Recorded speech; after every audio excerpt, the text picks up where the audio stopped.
In no particular shape, place a generous amount of black cream makeup all over your eyes and mouth area.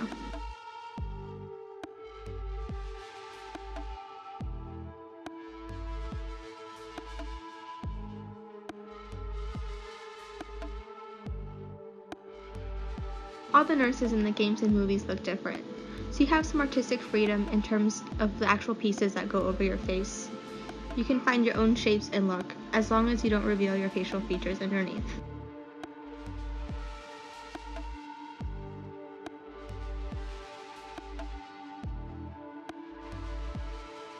Put some pieces of tissue paper on your face and go over them in liquid latex. Make sure to leave holes to breathe and see.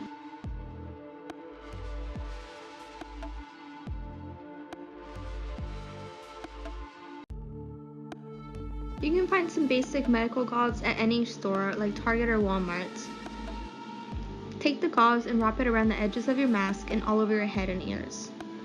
I ended up using 2 rolls but did run out, so I recommend having more than that.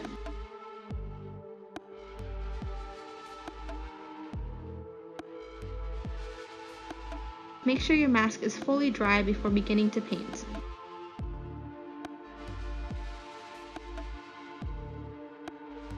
Go into the cracks and crevices of the mask with some black paint to deepen them.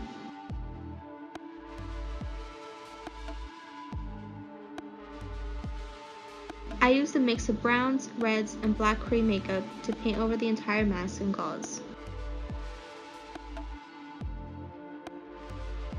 Go back over this base color and very lightly brush some black or dark brown eyeshadow over the whole thing, or just certain areas that you want to give more depth. It makes it look a little bit more dirty and decrepit. I went back into the darker areas with a deep red cream color to give the illusion that blood was oozing out.